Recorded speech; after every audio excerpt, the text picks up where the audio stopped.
ప్రేమ వివాహం మంచిదంటారా? అయ్యో, చాలా మంచి పెద్ద ప్రశ్న అడిగారు. చిక్కు ప్రశ్న కూడా అడిగారు. కొందరు కోపం రావచ్చు, కొందరికి ఆనందం కలగచ్చు.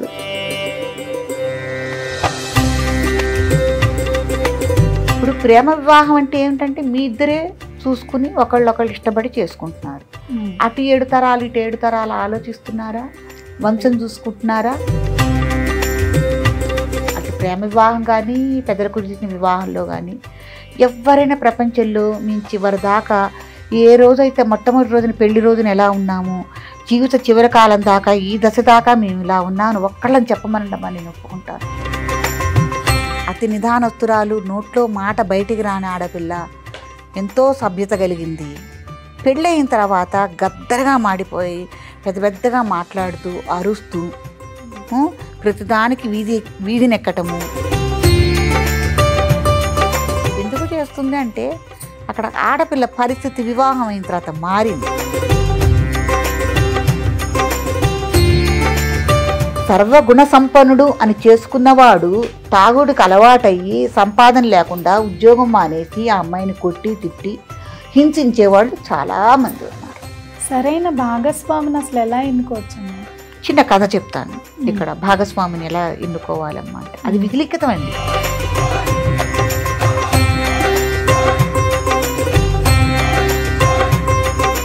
ఏది తక్కువైనా స్త్రీకి తక్కువే. అనంత భక్తి సనాతన ధర్మ ఛానల్కి స్వాగతం. ఈరోజు మనతో పాటు స్టూడియోలో ఉన్నారు త్రిజగత్ గురుపీఠం చైర్మన్ అండ్ వారసురాలు మైలవరపు నాగమణి గారు. ఈరోజు మనతో పాటు స్టూడియోలో ఉన్నారు. నమస్కారం అమ్మా. నమస్కారం అమ్మా. ఎలా ఉన్నారు? బాగున్నాను. మళ్ళీ మీ స్టూడియోకి ఇలా నేను రావటం అనేది సంతోషించదగ్గ విషయము. ముందుగా మీ అనంత మీడియా యాజమాన్యం వారికి అలాగే ఈ సభ్యులందరికీ త్రిగురుపీఠం నుంచి శుభాశీస్సులు. ధన్యవాదాలమ్మా. ఇప్పుడు చాలామంది ప్రేమ వివాహాలు చేసుకుంటున్నారు కదమ్మా. ప్రేమ వివాహం మంచిదంటారా? మీ ఉద్దేశం ప్రకారం పెద్దలు కుదిర్చిన వివాహం మంచిదంటారా? అయ్యో, చాలా మంచి పెద్ద ప్రశ్న అడిగారు. చిక్కు ప్రశ్న కూడా అడిగారు. కొందరు కోపం రావచ్చు, కొందరికి ఆనందం కలగచ్చు.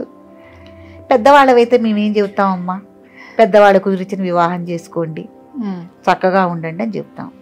అదే నేను ఇంకా ఒక 30 ఏళ్ల ముందు ఉన్నాను అనుకోండి, అప్పుడు నేనేం చెప్తాను, ప్రేమించి పెళ్లి చేసుకోండమ్మా అని చెప్తాను. కాబట్టి ఇది ఏ వయసుకి సమాధానం ఆ వయసుకు వస్తుంది. కాబట్టి నేనేమంటానంటే ప్రేమ వివాహంలో తొందరపాటు ఉంటుంది అనుకుంటున్నాను నేను. అది మన ఇష్టమే మనం చేసుకుంటాము. అది కూడా ఆ ప్రేమ వివాహాన్ని కూడా పెద్దలు కూడా అంగీకరించి దగ్గరుండి చేస్తే అదొక విధానంగా ఉంటుంది. రేపు ఏదన్నా మనకి కష్టం వచ్చినా జరగడానికి జరిగినా కూడా పెద్దల అండదండలు ఉంటాయి. అదే మనం స్వతంత్రించి చేసుకున్నాం అనుకోండి, మనకి అండదండలు ఎవరుంటారు? రేపు ఏదైనా అవసరం వస్తే ఎవరు వస్తారు? ఎవరు రారు కదా. కాబట్టి ఇప్పుడు ప్రేమ వివాహం అంటే ఏమిటంటే మీ ఇద్దరే చూసుకుని ఒకళ్ళు ఇష్టపడి చేసుకుంటున్నారు. అటు 7 తరాలు ఇటు 7 తరాలు ఆలోచిస్తున్నారా? వంశం చూసుకుంటున్నారా? ఇప్పుడైతే మరీ గుడ్డి ప్రేమ. ఎలా అంటే ఆ పిల్లల్లో ఒక బంగారంలో ఉంటుంది పిల్ల, అబ్బాయి ఎలాగో ఉంటాడు. అది బట్టతల కానీ పొట్ట కానీ నల్లగా ఉండని ఎలా ఉండి అసలు ఎలా చేసుకుంటారో నాకు అర్థం కాదు. ఏం కనపడుతుందమ్మా ఈ ప్రేమ వివాహంలో? ఏం పోని ఆస్తిపాస్తులు ఏమన్నా చూసుకుంటున్నారా? ఎడ్యుకేషన్ చూసుకుంటున్నారా? వాళ్ళ హోదా చూసుకుంటున్నారా? వారి స్థాయి చూసుకుంటున్నారా? ఎలా చేసుకుంటున్నారో నాకు అర్థం కావట్లేదు. మా పల్లెటూళ్ళలో మావేపు కూడా జరుగుతున్నాయి ఇట్లాంటివన్నీ. ఏం చేసుకుంటున్నారో నాకు అర్థం కావట్లేదు. ఇప్పుడు సొసైటీలో కొత్తగా వచ్చిన ప్రేమ వివాహాలు ఎలాగో తెలుసా, మనుషులు డైరెక్ట్గా చేసుకోవట్లేదు. మా పల్లెటూరులో ఇప్పుడు మా ఊళ్ళో కూడా జరిగింది అట్లాంటి వివాహం. ఏంటమ్మా ఇప్పుడు ఫోన్లో వచ్చేది ఏంటండి? మ్యాట్రిమోనీ. అమ్మ కాదమ్మా, మ్యాట్రిమోనీ కాదమ్మా, అది సంస్థలు వాళ్ళు నడిపి చేసే పెళ్ళిళ్ళు బాగానే ఉంటాయి. అట్లా కాదండి. ఇప్పుడు మనం మెసేజ్లు పెట్టుకుంటాం కదా వాట్సాప్లో, వాటిల్లో మెసేజ్లు ఉంటాయి కదా, ఇంకా దాన్ని ఏమంటారు మీరే చెప్పాలి. అయితే దానిలో చూసి ఆన్లైన్ ప్రేమలా, దాంట్లో చూసి ముక్కు మొహం తెలీదు, గోత్రం తెలీదు, కులం తెలీదు, ఇవన్నీ తెలియకుండానే ప్రేమించి నువ్వు ఒక చోటకి రా నేను ఒక చోటకు వస్తాను అట్లా వెళ్ళిపోయి చేసుకున్నారు. ఏంటి ఓన్లీ ఆన్లైన్ ప్రేమ? ఆన్లైన్ ప్రేమలు డైరెక్ట్ గా మీరు ఇంకా ప్రేమ వివాహాల గురించి ఇంత డెవలప్ అయింది. ఒకటండి, ప్రేమ వివాహం చేసుకో, లేకపోతే పెద్దలు కుదిర్చిన పెళ్లి చేసుకో, ఏదైనా చేసుకో, అసలు మీకు మనతత్వాలు అనేవి కలుస్తున్నాయా లేదా? ప్రేమ వివాహం అంటే ఏంటండి? ఎంతవరకు ప్రేమించుకున్నారు మీరు? నేను అతి ప్రేమించుకుని పెళ్లి చేసుకున్న వాళ్ళు కూడా జీవితకాలం కలిసి కాపురం చేస్తున్నారా? మొదటి రోజున ఎలా ఉన్నారో జీవితకాలం చివరి వరకు మీరు చనిపోయేదాకా అలాగే ఉంటారా? మీకు ఆ నమ్మకం ఉందా? లేదు. పెద్దల కూర్చుని పెళ్లిలో కొన్ని నమ్మకాలన్నా ఉన్నాయి. ఆస్తులు చూసుకుంటారు, వాళ్ళ వెనకాతల స్థితిగతులు చూసుకుంటారు, 7 తరాలని పరిశీలిస్తారు. ఎందుకు పరిశీలిస్తారు 7 తరాలు తెలుసా? వాళ్ళ వంశంలో ఏమన్నా షుగర్ ఉందా, బీపీలు ఉన్నాయా, లేకపోతే ఇంకోటి ఉన్నాయా, వంశపారపర్యంగా వస్తుంటాయి కొన్ని ఏంటి, కొన్ని ఆచార వ్యవహారాలు కానీ, కొన్ని నీళ్ళు నీడలు కానీ ఏవో ఉంటాయి కొన్ని. ఇట్లాంటివన్నీ ఏమన్నా ఉన్నాయా వాళ్ళకి అనని పరిశీలన చేస్తారు. పరిశీలన చేసి ఇరుగు పొరుగును కూడా అడుగుతారు. ఏంటండి బలా అబ్బాయిని మేము సంబంధానికి వెళ్తున్నాము, అబ్బాయి ఎలాంటి వాడు, తాగుడు అలవాటు ఉందా, సిగరెట్ల అలవాటు ఉన్నాయా, మంచిగా చెడు అని వాళ్ళ ఇంటికి వెళ్ళి మాట్లాడుకుంది కాకుండా ఇంటి పక్క వాళ్ళని అడిగి, ఊళ్ళో మొత్తాన్ని అడిగి, పక్క ఊరు వాళ్ళని కూడా అడుగుతారు. అంటే ఊళ్ళో ఏమన్నా బయటపడవేమో, పక్క ఊళ్ళో అయినా బయటపడతాయేమో అన్న విషయంతో వెళ్ళి అడిగి అట్టా సెటిల్ చేస్తారు. ఎట్టా సెటిల్ చేసి వాళ్ళు చేస్తారు కాబట్టి మనకు హామీ ఉంటుంది కాబట్టి ఏదైనా పెద్దలు కుదిర్చిన వివాహం చేసుకోవడంలో ఎంతో మనకి అండదండలు ధైర్యం ఉంటుందమ్మా. వాళ్ళు ఏదైనా మనకి చెప్తారు, నడిపిస్తారు. ప్రేమ వివాహాల్లో నడిపించే వాళ్ళు ఉండాలి కదా. అన్ని నిర్ణయాలు మీరే తీసుకోవాలి, అన్నీ మీరే భరించాలి. రేపు ఏదైనా పురుళ్ళు వచ్చినా, పుణ్యం వచ్చినా, లేదు ఉద్యోగాలు పరిగెత్తుతున్నారు, పిల్లల్ని చూసుకోవాలంటే ఆ వివాహాల్లో అయితే వాళ్ళు చూసుకుంటారు. ప్రేమ వివాహాలు చేసుకున్న వాళ్ళు మీరు పిల్లల్నే కంటారా, పిల్లల్నే చూసుకుంటారా, ఉద్యోగాలకే పరిగెత్తుతారా? మీకు అండదండలు ఎవరు? సరేనా? దాంట్లో ఎంత మోసం ఉంది. ఇప్పుడు మనం మీడియాతో చాలా చూస్తున్నాం, ప్రపంచంలో పేపర్ ద్వారా కానీ టీవీల్లో కానీ ఎన్నెన్నో ఘోరాలు చూస్తున్నాం. ఇట్లా మోసం చేయటం అని అదని ఇదని. కాబట్టి ఇది ఎంతవరకు మంచి నిర్ణయించుకోవాలి. మరీ ఆడపిల్లలు అయితే మరీ అమాయకంగా ఉన్నారు. మీరు ఏమన్నా అనండి, అబ్బాయిలు ఏం చూసి చేసుకుంటున్నారో తెలకట్లా. అసలు మీకు ఇంకొక విషయం చెప్తాను. ఇవాళ ఆడపిల్లలు దొరక్క మగపిల్లలు ఈ కులం ఆ కులం అని లేదు, ఆ జాతి ఈ జాతి అని లేదు, అన్ని జాతుల్లో కుప్పలకు ఆగిపోతున్నారు. ఎందుకు? ఒక 25 ఏళ్ల నాడు మనం చేసిన తప్పు ఏంటి? ఆడపిల్ల కడుపులో పడ్డది అంటే అది తెలుసుకుని కడుపులోనే మనం చంపేయటం జరిగింది ఆడపిల్లల్ని. ఆడపిల్లలు ఎక్కువయ్యారు, వీళ్ళ పెళ్ళిళ్ళు చేయలేము, కట్నాలు ఇవ్వలేము, కానుకలు ఇవ్వలేమని ఆడపిల్లని చంపేశారమ్మా అతి దారుణంగా.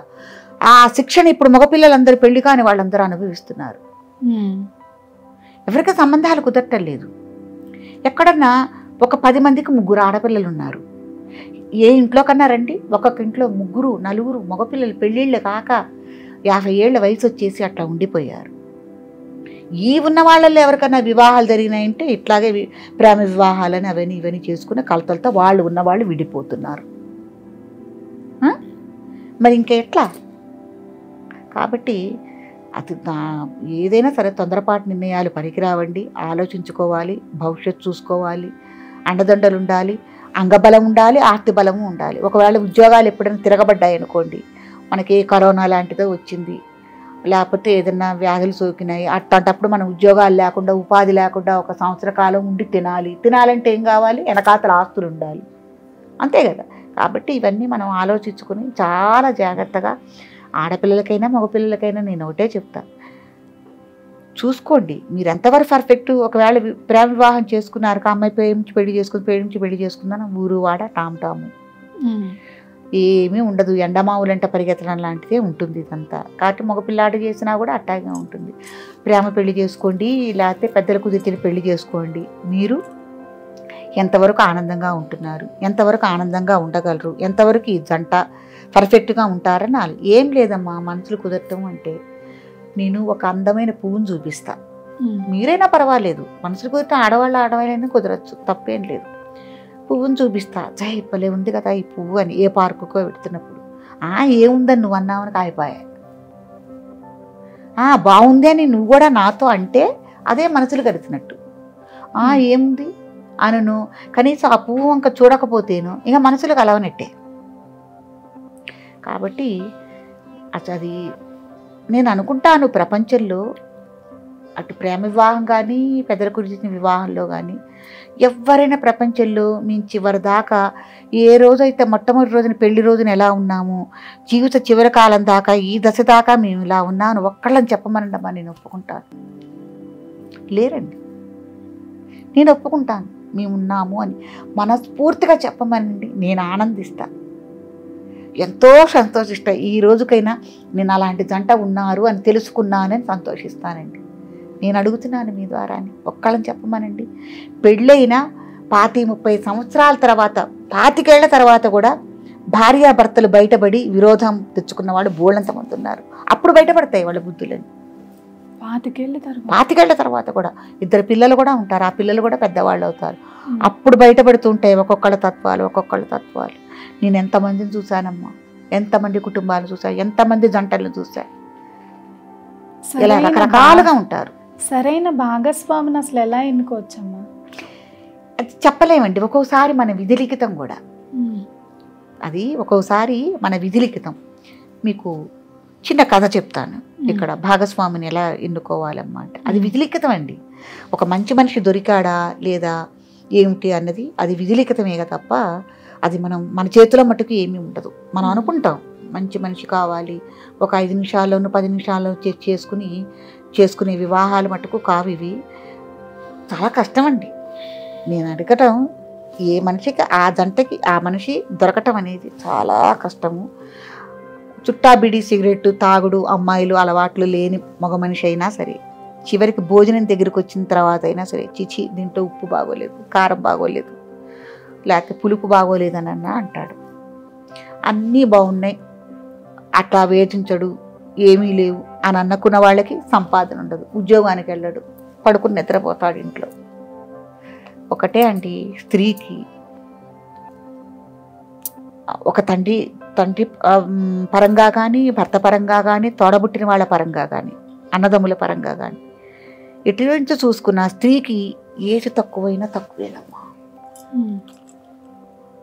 ఏది తక్కువైనా స్త్రీకి తక్కువే. సంపాదన లేకపోయినా మగవాడికి తక్కువే. అతిగా సంపాదనకు పరిగిపెట్టి భార్యను పట్టించుకోకపోయినా తక్కువే. ఏమండి, అతి ప్రేమ చూపించినా అది ఒకసారి వెగటి వస్తుంది. ఇంకా ఎలా చెప్పాలి, అలాగే ఇట్లా చెడాడుల వాట్లుండి తాగి ఎక్కడ పడితే అక్కడ పడుకుని డొల్లి అలా చేసినా కూడా బాధే. కాబట్టి స్త్రీకి ఏది తక్కువైనా తక్కువే. అసలు అట్లా కనుక ఎవరైనా ఉంటే మటుకు వాళ్ళకి నమస్కారం అండి. ఎవరైనా జీవితకాలం మేము చాలా అన్యోన్యంగా ఉన్నాము, అస్సలు ఒకేలా ఉన్నాము అని అన్న వాళ్ళు కనుక ఎవరైనా దంపతులు ఉంటే మటుకు వాళ్ళు సాక్షాత్ ఆది దంపతులే. వాళ్ళకి ఇప్పటికి కూడా నేను నమస్కరిస్తాను. అలా ఉన్నారా అని నేనే ప్రశ్నించుకుంటున్నాను. ఉన్నారా? కథ చెప్తా అన్నారు కదా. కథమ్మా అంటే ప్రాప్తం గురించి, వివాహం గురించి భర్తృహరి సుభాషి రత్నాల్లో ఒక కథ ఉంది. ఒక తాతగారు, ఆయన కోడలు, ఆ కోడలు బిడ్డ మనవరాలు 3 ఉంటారు. పాపం ఆ తాతగారికి కొడుకు లేడు, చనిపోయాడు. ఈ కోడల్ని మనవరాల్ని సాక్కుంటూ ఆయన అన్నదండల్లోనే వీళ్ళు ఉంటున్నారు. పిల్ల మనవరాలు మంచిగా చదువుకుంది, పెద్దదయింది, మంచి పొజిషన్లో ఉంది, మంచి ఉద్యోగం చేస్తోంది, పెళ్ళిడి వయసు వచ్చింది. అప్పుడు తాతగారు వాళ్ళ అమ్మతో నిర్ణయించి, అమ్మ మరి పిల్ల మనవరాలు పెద్దదైంది కదా, ఏదన్నా మరి ఏ వయసుగా ఆ వయసు ముచ్చట కదా, మనం వివాహ ప్రయత్నాలు చేద్దామని వివాహ ప్రయత్నాలు చేశారు. మనవరాలికి వివాహ ప్రయత్నాలు చేశారు. మంచి సంబంధం, అటు 7 తరాలు ఇటు 7 తరాలు అన్నీ ఆచించి పిల్లాడి విషయాలన్నీ కనుక్కుని సంబంధం సెట్ చేశారు. తాంబూలాలు తీసుకున్నారు, పెళ్లి శుభలేఖలు వచ్చేశారు. ఇక పెళ్ళి వారం రోజులు ఉంది. అందరూ సంతోషంగా ఉన్నారు, అటువైపు వాళ్ళు ఇటువైపు వాళ్ళు. ఈ అబ్బాయి తరపు ఫ్రెండ్స్ ఉంటారు కదా, వాళ్ళు ఏం చేశారంటే, నీకు వివాహం నిశ్చయమైంది కాబట్టి నువ్వు మళ్ళీ వెళ్ళిపోతావు, ఆఖరిసారి మా ఫ్రెండ్స్కి పార్టీ ఇవ్వు అని అడిగారు. సరే, ఆ పార్టీ ఇవ్వటం కోసం ఈ అబ్బాయి ఒక హోటల్కి తీసుకెళ్ళాడు. అక్కడ టేబుల్ మీద కూర్చుని గ్లాసులు గలగళ్ళు వాళ్ళు ఏదో అడిగారు, ఈ అబ్బాయి ఇప్పిస్తున్నాడు, నువ్వు కూడా తాగాల్సిందే, ఎప్పుడు తాగని వాడవని ఆ అబ్బాయిని బలవంతం చేస్తున్నారు. గ్లాస్ చేతికిచ్చి బలవంతం చేస్తుంటే నాకొద్దని ఈ అబ్బాయి గ్లాసుని ఇట్లా పట్టుకున్నాడు కానీ నెట్టేస్తున్నాడు, ఇచ్చేస్తున్నాడు మళ్ళీ తిరిగి. అదే సన్నివేశాన్ని అదే పెళ్లి కూతురు మళ్ళీ ఈ విషయం గురించే తన స్నేహితుల్ని తీసుకుని పార్టీ ఇవ్వటానికి అదే హోటల్కి వచ్చింది. ఈ పెళ్లి కూతురు వచ్చేసరికి ఈ యొక్క సీన్ చూసింది, ఈ గ్లాస్ ఉండటమే చూసింది కానీ అబ్బాయి తాగాడా తాగలేదు అని చూడలేదు. చూసి అప్పుడు మనసు బాధ పెట్టుకుని ఇంటికెళ్ళి తాతగారు నేను ఈ సంబంధం నేను చేసుకోను, నాకు వద్దు అని చెప్పేసింది. అదేంటమ్మా శుభలేఖలు కూడా అయిపోయినాయి, వచ్చేసాము, 4-5 రోజుల్లో పెళ్ళుంది, కళ్యాణ మండపం బుక్ చేసాము, అన్నీ కొన్నాము, నువ్వు ఈ టైంలో నాకు ఈ పెళ్ళి వద్దు నేను చేసుకోనంటున్నావు ఏమిటమ్మా అంటే ఏం సమాధానం చెప్పదు. గదిలోకి వెళ్ళి తలుపులు వేసేసుకుని ఏడుస్తుంది. అప్పుడు వాళ్ళ అమ్మగారు గత్తలుపులు తీసి లోపలికి వెళ్ళి ఏంటమ్మా అసలు ఏం జరిగిందో చెప్పు, మాకు చెప్తేనే కదా విషయం అనేది తెలిసేది అని అడగ్గా అప్పుడు అమ్మాయి చెప్పిందనమాట. వాళ్ళ హోటల్కి వెళ్ళాను నేను, హోటల్కి వెళితే ఆ పెళ్లి కొడుకు ఫ్రెండ్స్తో వచ్చారు, ఆ అబ్బాయి తాగుతున్నాడు, మందు తాగుతున్నాడు, నేను చూశాను. నాకు మందు తాగేవాళ్ళు అంటే చాలా అసహ్యం, నాకు ఇష్టం ఉండదు, కాబట్టి నేను చేసుకోను. మందు తాగే వాళ్ళందరూ చెడ్డవాళ్ళు అవుతారమ్మా, ఎప్పుడన్నా మరి ఫ్రెండ్స్ అని వచ్చి ఏమన్నా తాగాడేమో చేశాడేమో అని చెప్పి వీళ్ళు ఎంత నచ్చ చెప్పినా కూడా ససేమేరా నాకు కూడదు నేను చేసుకోను. ఎందుకమ్మా ఇంత పట్టుబడుతున్నావంటే అమ్మా నీకు విషయం గుర్తుందా, మన పక్క పోర్షన్ మనం అద్దెకిచ్చాము ఒక జంటకి, పగలల్లా బాగానే ఉంటాడు ఆ అబ్బాయి, రాత్రి వచ్చేసరికి తప్పతాగొచ్చి ఆ అమ్మాయిని చితక కొట్టేవాడు. ఆ హింస బడలేక ఒక రోజున అమ్మాయి కిరోసిన్ పోసుకుని నిప్పంటించుకొని చనిపోయింది. తీరా నేను ఆఫీస్ నుంచి వచ్చే టైంకి సాయంత్రం పూట ఇది జరిగింది. జనం విపరీతంగా గుమిగూడున్నారు. ఆ యొక్క సన్నివేశం నేను ఇప్పటికి కూడా నేను మర్చిపోలేకుంటున్నాను. కాబట్టి నాకు తాగేవాళ్ళంటే చాలా అసహ్యం, నాకు భయం కూడా, కాబట్టి నాకు ఈ సంబంధం వద్దంటే వద్దని. సరే ఇంత చెప్తోంది కదా పిల్లని, మరి ఏం చెప్తాము వాళ్ళకి, ఇంత జరిగింది కదా అంటే జాతకాలు కుదరలేదని చెబుదాం అని అనుకున్నాను. ఇంత జరిగిన తర్వాత జాతకాలు కుదరలేదని చెప్పటం అనేది అబద్ధం కిందే వస్తుంది. సరే అలాగే చెబుదామని తాతగారు ఏం చేశాడంటే జాతకాలు కుదరలేదండి, అందుకని మాకు ఈ సంబంధం వద్దనుకుంటున్నాము అని అన్నారు వాళ్ళు. అయిపోయింది. ఈ అమ్మాయికి మళ్ళీ వేరే సంబంధం చూసి వేరే అబ్బాయితో ఈ అమ్మాయికి పెళ్లి చేశారు. ఆ అబ్బాయికి పెళ్లి కొడుక్కి మళ్ళీ వేరే అమ్మాయిని వెతికి ఆ అబ్బాయికి కూడా పెళ్ళి అయిపోయింది. పెళ్ళి అయిన తర్వాత ఆషాఢ మాసం వచ్చింది. ఈ శ్రావణ మాసంలో మళ్ళీ ఈ అమ్మాయి శ్రావణ పట్టే తీసుకుని కాపురానికి వెళ్ళాలి. ఈ అబ్బాయి బొంబాయిలోనే ఎక్కడో ఉద్యోగం చేస్తున్నాడు, సిటీలో ఇల్లు తీసుకున్నాడు. భార్యని కాపురానికి పంపించమని ఫోన్ చేస్తే వీళ్ళు సారే గిరే తీసుకుని వెళ్ళారు. పిల్లని పంపించి కాపురం పెట్టొద్దామని వెళ్ళొచ్చేసరికి ఈ అమ్మాయి వచ్చాడు, ట్రైన్ దగ్గరికి వచ్చాడు, రిసీవ్ తీసుకున్నాడు, ఇంటికి తీసుకుని వచ్చాడు. తలుపులు తీయంగానే టేబుల్ మీద మందు సీసాలు, గ్లాసులు. హరే కృష్ణ. ఇసలు ఆ అమ్మాయి సూట్ కేసు చేతిలో ఉంది. ఒక్కసారి ఇట్లా జారవిడి చేసేసి నిష్ఠానువైపోయి పిల్ల అట్ట దిగజారిపోయి ఇట్టా చూస్తూ ఉండిపోయిందనమాట. ఏమిటి ఇది అని. సరే ఏంటండి ఇదంతా అని అడిగితే మా ఫ్రెండ్స్ బలవంతం చేశారు, మీ భార్య వస్తుంది మళ్ళీ కాపురానికి, నువ్వు మళ్ళీ మాకు చిక్కవు, మాకు ఏమైనా సరే నువ్వు పార్టీ ఇవ్వాల్సిందే అని రాత్రి ఇంట్లో పార్టీ పెట్టారు. రాత్రి మంద తీసుకోవటం జరిగింది. నాకు అంత పెద్ద అలవాటు లేదు, ఫ్రెండ్స్తో కదా నేను కూడా కూర్చున్నాను, తాగాను, అయిపోయింది, ఇంకెప్పుడు ఇట్టా జరగదు అని అన్నాడు. అయిపోయింది. తర్వాత వీళ్ళు కాపురానికి వచ్చారు కదా, లోగా ఈ అమ్మాయి ఎవరినైతే కాదనుకుందో వాళ్ళ తాలూకు వీళ్ళ తాలూకు మధ్యలో ఒక చుట్టం ఉంది, ఒక ఆవిడేం చేసిందంటే వీళ్ళు కొత్తదంటే వాళ్ళు కొత్తదంటే అందరూ చుట్టాలే కదా అని తెలియదు చుట్టాలని వాళ్ళని భోజనానికి పిలిచింది వాళ్ళ ఇంటికి. వాళ్ళ బంధువులు ఆవిడ అదే ఊళ్ళో ఉంటూ. అప్పుడు ఈదంట ఆదంట వాళ్ళ ఇంటికి వెళ్ళారు. వెళ్ళినప్పుడు ఎదురుపడ్డారు కదా, ఒకళ్ళకొకళ్ళు ఎదురుపడ్డారు కదా, ఇదివరకు పెళ్లి చెడిపోయిన వాళ్ళు ఎదురుపడ్డారు. ఎదురుపడేసరికి అమ్మాయి తలకాయ ఉంచుకుంది, నన్ను మీరు తప్పుగా అర్థం చేసుకున్నారండి, నాకు అసలు తాగుడు అలవాటు లేదు, అసలు నాకు అట్లాంటి వాళ్ళంటేనే నాకు అసహ్యం, వాళ్ళు ఏదో బలవంతం చేస్తుంటే నాకు వద్దొద్దని నేను నెడుతున్నాను, మీరు అది చూసారు, అది చూసి మీరు అపార్థం చేసుకున్నారు, జాతకాలు కుదరలేదు అని మీరు చెప్పిన మాట అబద్ధమని మాకు అప్పుడే మేము గ్రహించాము. అదే విషయం మీరు హోటల్లో చూసిన విషయమే దీనికి కారణమై ఉంటుంది కూడా మేము అనుకున్నాము, నాకు న్యాయంగా అయితే మందు అలవాట్లేదు అని ఆ అబ్బాయి చెప్పాడు. కాబట్టి మనం ఎంత అనుకున్నా, ఎంత చేసినా, ఏదైనా మన నుదుటి మీద ఏదైతే రాసి పెట్టుందో చివరికి అదే జరుగుతుంది, ఇదే ప్రాప్తము అని భర్తృహరి సుభాషిత రత్నాల్లో ఒక చిన్న కథమ్మ. కాబట్టి ప్రాప్తాన్ని మించింది ఏమీ లేదు, అది అదృష్టం. ఎంత తాగుబోతులు, తిరుగుబోతులు, సంపాదన లేని వాళ్ళని పెళ్లి చేసుకున్నా కూడా పెళ్ళవగానే జాతకం మారి మహత్తరంగా అమ్మాయిని పూల్లో పెట్టుకుని చూసుకుని మంచి సంపాదన పరులయ్యి ఈ వ్యసనాలన్నీ మానేసిన వాళ్ళని బోళ్ళంత మంది ఉన్నారు.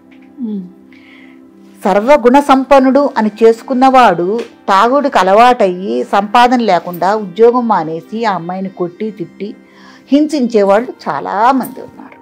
ఒకసారి ఈ ప్రాప్తాన్ని అమ్మాయిని కూడా ఎంతో గుణవంతురాలుగా ఎంచుకుని వివాహాలు చేసుకున్నా కూడా పెళ్ళయిన తర్వాత వాళ్ళు అతి గద్దరితనంగా మారే ఆడపిల్లలు కూడా ఉన్నారు. ఎలా అమ్మా అని అడిగితే నేను చెప్తాను. చాలా పుట్టింట్లో అతి నిదానస్తురాలు, నోట్లో మాట బయటికి రాని ఆడపిల్ల, ఎంతో సభ్యత కలిగింది. పెళ్ళయిన తర్వాత గద్దరగా మాడిపోయి పెద్ద పెద్దగా మాట్లాడుతూ అరుస్తూ ప్రతిదానికి వీధినెక్కటము, ప్రతిదానికి ఆర్గ్యుమెంట్ చేయటము, ఎదురు సమాధానాలు చెప్పటము, ఇలా చేస్తుంది ఆడపిల్ల.